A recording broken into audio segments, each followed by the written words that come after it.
வணக்கம். தமிழோசையின் காலை நேர பிரதான செய்திகள் வாசிப்பவர் கிருஷிகா.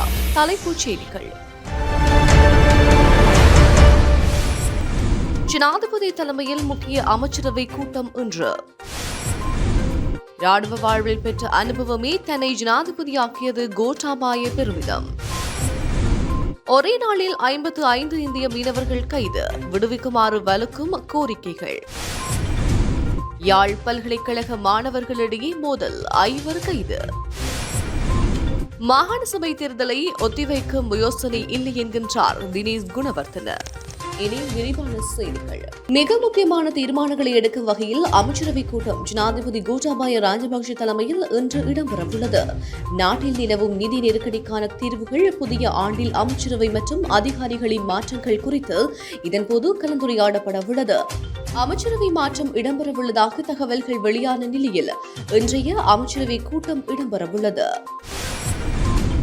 இராணுவ வாழ்க்கையில் பெற்ற பயிற்சிகள் மற்றும் அனுபவங்கள் காரணமாகவே இலங்கையின் மிக உயர்ந்த பதவிக்கு தான் தெரிவு செய்யப்பட்டதாக ஸ்ரீலங்கா ஜனாதிபதி கோட்டாபாய ராஜபக்ஷ தெரிவித்தார். தியத்தலாவ ராணுவ கல்வியல் கல்லூரியில் நடைபெற்ற 96வது விடுகை அணிவகுப்பை ஏற்று உரையாற்றும் போது ஜனாதிபதி இதனை கூறினார். இராணுவ அதிகாரியொருவரின் வாழ்க்கையில் ஒழுக்கம் என்பது மிக உயர்ந்த நற்பண்பு எனவும் ஜனாதிபதி தெரிவித்தார். 2009ஆம் ஆண்டு யுத்தம் முடிவடைந்த போது ராணுவ வீரர்கள் மகத்தான தியாகங்களை செய்து சொல்லொன்னா இன்னல்களை எதிர்கொண்டனர் என அவர் கூறினார். பிரிவினைவாதத்துக்கு முகம் கொடுத்து இலங்கையின் இறையாண்மையை பாதுகாக்கும் பணியில் அவர்கள் அனைவரும் உறுதியாக இருந்தமையால் வெற்றி கிடைத்தது என அவர் கூறினார். 30 ஆண்டுகளுக்கு பிறகு இந்த ஒத்துழைப்பு உணர்வுடன் செயல்பட்டதன் காரணமாக இலங்கையில் அமைதி மீண்டும் நிலைநாட்டப்பட்டது. இதனால் இன்று இலங்கை அனுபவிக்கின்ற பாதுகாப்பு மற்றும் நிலையான தன்மையை ஒருபோதும் குறைத்து மதிப்பிட முடியாது என கோட்டாபாய ராஜபக்ஷ கூறினார். இலங்கை கடற்பரப்பில் அத்துமீறி மீன்பிடி நடவடிக்கையில் ஈடுபட்டவர்கள் என்ற குற்றச்சாட்டில் தமிழக மீனவர்கள் 55 பேர் ஒரே நாளில் ஸ்ரீலங்கா கடற்படையினரால் கைது செய்யப்பட்டவை இந்திய தரப்பில் கடும் அதிர்வலைகளை ஏற்படுத்தியுள்ளது. யாழ்ப்பாணம் நெடுந்தீவு கடற்பரப்பில் 43 இந்திய மீனவர்கள் கைது செய்யப்பட்ட நிலையில் 31ஆம் தேதி வரை விளக்கமறியலில் வைக்கப்பட்டுள்ளனர்.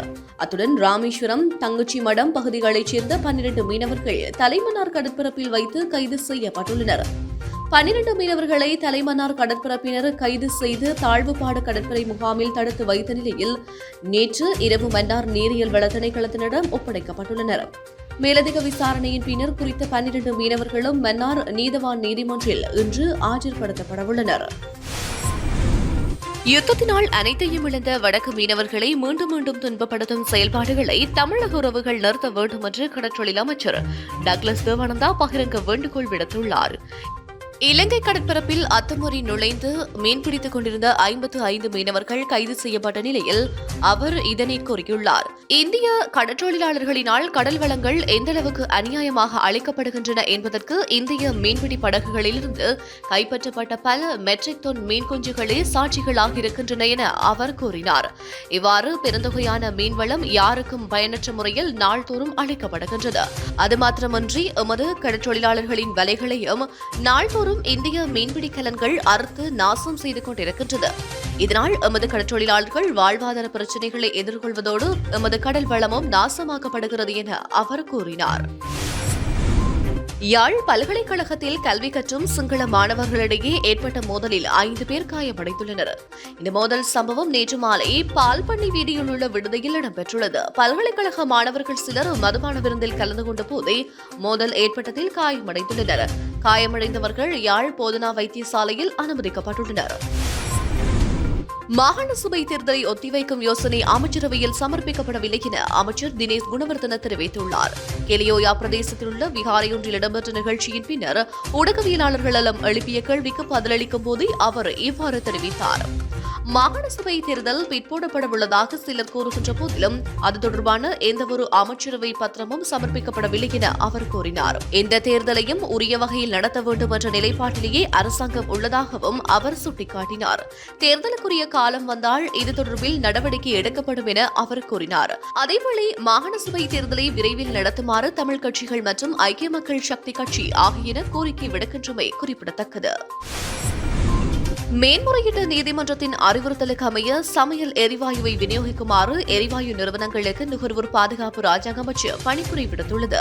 அதே நேரம் சமையல் எரிவாயுவின் தரம் தொடர்பான தகவல்கள் பொறிக்கப்பட்ட கொள்கலன்கள் இன்று முதல் சந்தைக்கு விநியோகிக்கப்பட உள்ளதாக தொழில்நுட்ப அமைச்சின் செயலாளர் ஜெயந்தி சில்வா தெரிவித்துள்ளார். இதற்கமைய தர நிர்ணய நிறுவனத்தின் தரத்துக்கு அமைய புரோபன் அளவு 30%ஆகவும் பியூட்டனின் அளவு 70%ஆகவும் கொண்ட சமையல் எரிவாயு கொள்கலன்கள் விநியோகிக்கப்பட உள்ளதாக அவர் குறிப்பிட்டுள்ளார். மட்டக்களப்பு மாவட்டத்தில் பிராணவாயு உற்பத்தி நிலையம் ஒன்று திறந்து வைக்கப்பட்டுள்ளது. மட்டக்களப்பு மாவட்டத்தில் உள்ள வைத்தியசாலைகளுக்கு கொழும்பு, அனுராதபுரம், மாஹோ ஆகிய பகுதிகளிலிருந்து இதுவரை பிராணவாயு பெறப்பட்டிருந்தது. இதனால் மட்டக்களப்பு மாவட்டத்தில் உள்ள வைத்தியசாலைகளின் பிராணவாயு பற்றாக்குறையை நிவர்த்திக்கும் வகையில் மாவட்டத்தின் முதலாவது பிராணவாயு உற்பத்தி நிலையம் களுவாஞ்சிக்குடி ஆதார வைத்தியசாலையில் திறந்து வைக்கப்பட்டது. சுகாதார அமைச்சின் அனுசரணையுடனும் மலேசியாவின் அலாகா அமைப்பு மற்றும் மட்டக்களப்பில் உள்ள நாம் சமூகம் அமைப்பு ஆகியவற்றின் பங்களிப்புடன் சுமார் 65 மில்லியன் ரூபாய் செலவில் இந்த உற்பத்தி நிலையம் அமைக்கப்பட்டுள்ளது. மட்டக்களப்பு பிராந்திய சுகாதார சேவைகள் பணிப்பாளர் வைத்தியர் மயூரன் தலைமையில் நடைபெற்ற திறப்பு விழாவில் சுகாதார அமைச்சின் செயலாளர் SH முனசிங்க மற்றும் சுகாதார சேவைகள் திணைக்கள பணிப்பாளர் நாயகம் வைத்தியர் அசில குணவர்தன ஆகியோர் பிரதம அதிதிகளாக கலந்து கொண்டனர். மட்டக்களப்பு மாவட்ட அரசாங்க அதிபர் கே கருணாகரன், கிழக்கு மாகாண சுகாதார அமைச்சின் செயலாளர் AHM அன்சார், கிழக்கு மாகாண சுகாதார பணிப்பாளர் AHM தௌஃபிக் ஆகியோர் சிறப்பு அதிதிகளாக கலந்து கொண்டு நிலையத்தை திறந்து வைத்துள்ளனர். அரசாங்க மருத்துவ அதிகாரிகள் சங்கம் இன்று காலை 8 மணி முதல் 5 மாவட்டங்களில் ஒருநாள் பணி புறக்கணிப்பை நடத்த திட்டமிட்டுள்ளது. இரத்தனபுரி, பொலனறுவை, நுவரெலியா, மன்னார் மற்றும் திருகோணமலை மாவட்டங்களில் உள்ள வைத்தியசாலைகளில் இந்த பணி புறக்கணிப்பு மேற்கொள்ளப்பட உள்ளது. சுகாதார அமைச்சின் செயலாளர் மேஜர் ஜெனரல் சஞ்சீவ முனசிங்கவின் ராணுவ மயமான செயற்பாடுகளுக்கு எதிர்ப்பு தெரிவித்து இந்த போராட்டம் மேற்கொள்ளப்பட உள்ளது. ஒருநாள் வேலைநிறுத்தம் கொரோனா சிகிச்சைகளுக்கு இடையூறு விளைவிக்கும் என்று அரசாங்க மருத்துவ அதிகாரிகள் சங்கம் எச்சரித்துள்ளது. தோட்டக்காணி கிணற்றில் தூண்டில் போட்டு மீன்பிடித்து 8 வயது சிறுவன் கிணற்றுக்குள் தவறி விழுந்து உயிரிழந்துள்ளார். இச்சம்பவம் பருத்தித்துறை திக்கம் நாச்சிமார் கோவில் அடியில் நேற்று மாலை இடம்பெற்றுள்ளது. சம்பவத்தில் அதே இடத்தைச் சேர்ந்த நியந்தன் ரெத்திகுமார் என்ற சிறுவனை உயிரிழந்துள்ளார். குறித்த சிறுவனின் பெற்றோர் வேலைக்கு சென்ற நிலையில் சிறுவன் தோட்டக்காணியில் பட்டமேற்றி விளையாடிட்டு சகோதரியுடன் இணைந்து தூண்டில் போட்டு மீன்பிடித்த போது கிணற்றுக்குள் தவறி விழுந்துள்ளார். இதனையடுத்து உறவினர்கள் சென்ற கிணற்றில் தேடிய போது சிறுவன் சடலமாக மீட்கப்பட்டுள்ளதாக விசாரணைகளின் போது தெரிய வந்துள்ளது. இலங்கை கடற்படையினரால் கைது செய்யப்பட்ட 55 மீனவர்களை விடுவிக்க நடவடிக்கை எடுக்க வேண்டும் என இந்திய வெளியுறவுத்துறை அமைச்சர் ஜெய்சங்கரிடம் தமிழக முதல்வர் மு.க. ஸ்டாலின் வலியுறுத்தியுள்ளார். கைது செய்யப்பட்ட மீனவர்களையும் அவர்களின் மீன்பிடி படகுகளையும் விடுவிக்க ஸ்ரீலங்கா அரசுக்கு அறிவுறுத்துமாறு ஸ்டாலின் கேட்டுக் கொண்டுள்ளார். இதனிடையே கைது செய்யப்பட்ட மீனவர்களை விடுவிக்க வலியுறுத்தி ராமேஸ்வரம் மீனவர்கள் வேலைநிறுத்த போராட்டத்தில் ஈடுபட்டுள்ளனர். இதனால் 800க்கும் மேற்பட்ட விசைப்படகுகள் கரையில் நிறுத்தப்பட்டுள்ளன. திடீர் வேலைநிறுத்தத்தால் 1 லட்சம் பேர் வரை வேலை இழந்துள்ளனர். இந்த நிலையில் கைது செய்யப்பட்ட மீனவர்களின் குடும்பத்தினருடன் ராமேஸ்வரம் பேருந்து நிலையத்தில் ஆர்ப்பாட்டம் நடத்தவுள்ளதாக மீனவர்கள் அறிவித்துள்ளனர். இத்துடன் தமிழோசையின் காலை நேர செய்திகள் நிறைவு பெற்றன. உடனுக்குடன் செய்திகளை அறிந்து கொள்ள www.tamilosai.lk என்ற இணையதளமூடாக பிரவேசியுங்கள். வணக்கம்.